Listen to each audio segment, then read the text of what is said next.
Hola tout le monde, c'est Trilorm. Aujourd'hui, on se retrouve pour une petite vidéo test sur un jeu qu'on a tous plus ou moins attendu. J'ai nommé Assassin's Creed Odyssey. Allez, c'est parti.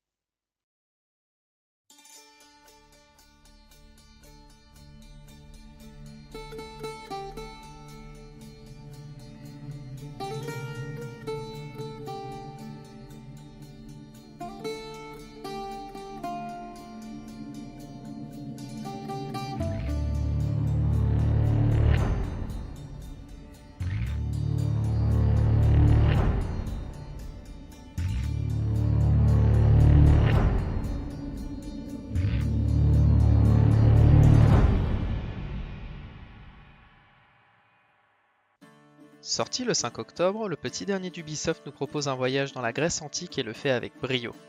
Ce dernier nous permet de faire un peu de tourisme chez les Hellènes durant la guerre du Péloponnèse, opposant Sparte à la cité d'Athènes. Et les nouveautés ne sont pas des moindres. Guerre de territoire, batailles épiques et batailles navales viendront ainsi dynamiser votre aventure dans ce monde gigantesque et graphiquement magnifique. En effet, le nouvel open world imaginé par les petits gars d'Ubisoft nous propose à travers deux campagnes d'incarner soit Cassandra, soit son frère Alexios, et de livrer bataille sur terre comme sur mer en parcourant un monde antique graphiquement très riche. Cette aventure vous permettra notamment de rencontrer des icônes comme Hérodote ou encore Socrate, tout en suivant l'histoire incroyable de nos deux protagonistes.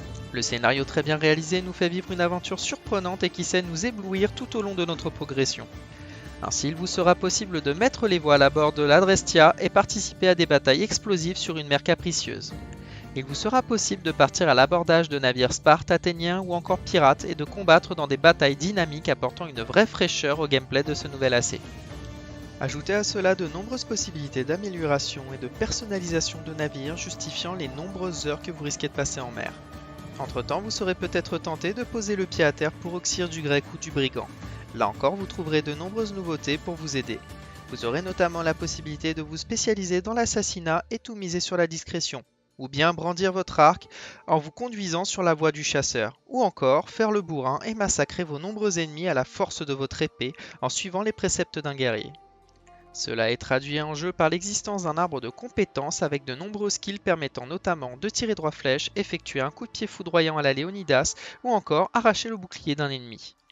On retrouve également un élément très sympathique étant le système d'équipement. Ainsi, il est possible de looter nombre d'armes et d'armures que vous pourrez équiper à l'instar d'un MMO.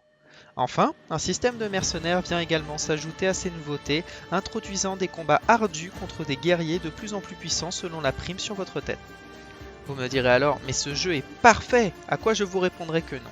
Même si très bon, Assassin's Creed Odyssey a également des défauts. Le principal étant les bugs, un élément récurrent dans la série Assassin's Creed. En effet, comme ses prédécesseurs, Odyssey est ponctué de très nombreux bugs venant ternir l'expérience de jeu. Ainsi, le blocage de notre personnage dans une texture, le système de grimpe parfois capricieux ou encore les ennemis restant bloqués et incapables de bouger, nous rappellent constamment que nous sommes en présence d'un jeu Ubisoft. Autre point noir à ce nouvel opus est l'empreinte d'origine sur ce dernier. Il sera ainsi fréquent de retrouver des éléments et des mécanismes repris du précédent volet, à tel point que des fois on peut être frustré par ces ressemblances. En bref, même si de petits éléments viennent ternir le tableau, ce nouvel Assassin's Creed reste une très belle expérience. Dans un monde grec graphiquement délicieux et gigantesque, on prend vraiment plaisir à incarner Cassandra ou Alexios et se livrer à des massacres sur terre comme sur mer. D'où la très bonne note de 16 sur 20 que j'attribuerai à ce nouvel opus d'Assassin's Creed.